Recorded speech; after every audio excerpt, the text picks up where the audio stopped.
Bonjour à tous, on se retrouve aujourd'hui pour la vidéo de présentation d'Escargot Sprint. Il s'agit d'un jeu pour 2 à 4 joueurs à partir de 6 ans et pour des parties d'environ 20 minutes.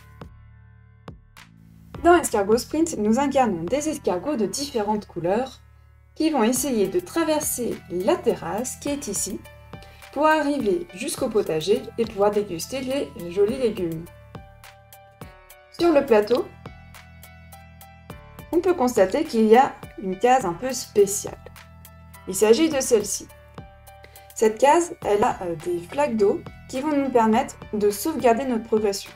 Ainsi, si jamais je joue et que je m'arrête sur cette case ou que je la dépasse, je ne pourrai jamais revenir en arrière. Pour commencer un tour, nous désignons le premier joueur. Ce premier joueur, il va récupérer la première carte du paquet et appliquer l'effet de la carte. Alors ici, il s'agit d'une carte action qui va me permettre d'avancer d'une case. Une fois que c'est fait, je la mets dans la défausse, juste en dessous du paquet de la même couleur. Je décide ensuite soit de continuer mon tour, soit de m'arrêter. Donc si je décide de continuer mon tour, je vais piocher dans le second paquet. Ici, j'obtiens une carte bonus, je rentrerai dans les détails un peu après. Ces cartes bonus, on les garde dans la main et on peut les jouer n'importe quand, pendant notre tour ou le tour des autres joueurs. Ensuite, du coup, c'est de la même manière, je décide de continuer pour le paquet 3 et le paquet 4. Si je décide de m'arrêter avant, ou si jamais je tombe sur une carte soleil, comme ceci, je suis obligé de m'arrêter et c'est au tour du joueur suivant. Concernant les cartes actions, c'est-à-dire ceux-ci, ceux avec une goutte d'eau et ceux avec au moins un soleil. On peut remarquer en bas qu'il y a un numéro qui est inscrit et qui correspond aussi au nombre d'images sur la carte. Ici, ça correspond à une goutte d'eau, ce qui nous permet d'avancer d'une case. Et ici, il s'agit de 2 soleils, ce qui va nous demander de reculer de 2 cases.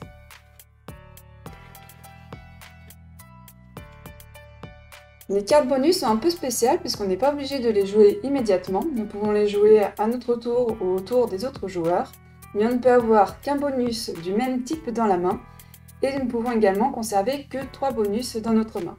Si jamais on en pioche une supplémentaire, on devra choisir laquelle on souhaite garder dans notre main et défausser celle qui est en trop.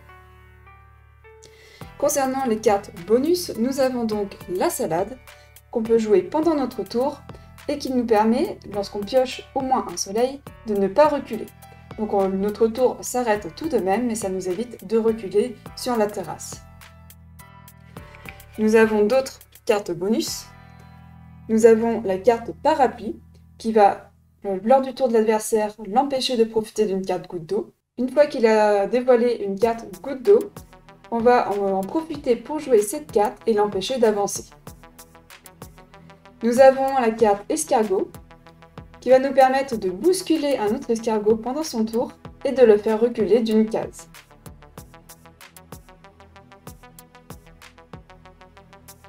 Nous avons également cette carte, il s'agit un peu d'une prémonition.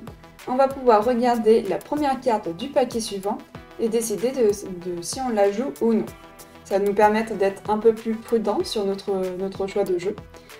Alors petite information, si jamais derrière la carte qu'on regarde, il s'agit de soleil, pour ne pas embêter les autres joueurs, on va devoir la défausser. Donc c'est-à-dire que si jamais je joue cette carte et qu'au prochain tour je trouve un soleil, alors ce n'est pas le cas, je consulte discrètement la carte, il s'agit d'un soleil, je vais être obligé de la défausser pour que les joueurs suivants ne soient pas embêtés. S'il s'agit d'une autre carte, je peux la jouer immédiatement, ou s'il s'agit d'une carte bonus, de la conserver dans ma main. Lorsqu'un paquet de cartes est épuisé, on va récupérer l'ensemble des cartes dans la défausse, mélanger et le remettre sur la pioche. Petit point de précision supplémentaire également, on va dire que c'est à peu près comme ceci. Si pendant le tour d'un joueur, il découvre une carte goutte d'eau et qu'il va pour avancer, et que nous jouons d'abord cette carte qui va en faire reculer un adversaire, Dans ce cas-là, on joue d'abord cette carte, c'est-à-dire que l'adversaire recule d'une case et qu'il avance ensuite du nombre de cases qu'il a pioché. Cela fait notamment la différence par rapport aux flaques d'eau, puisque s'il avait commencé avant, il n'aurait du coup pas reculé puisqu'il a atteint le point de sauvegarde. Et voilà, vous avez désormais toutes les informations pour pouvoir jouer à Escargot Sprint. J'espère que cette vidéo vous a plu et qu'elle vous a aidé à mieux comprendre les règles. Je vous invite à nous suivre sur Instagram et je vous souhaite à tous une très bonne journée. Amusez-vous bien et à la prochaine.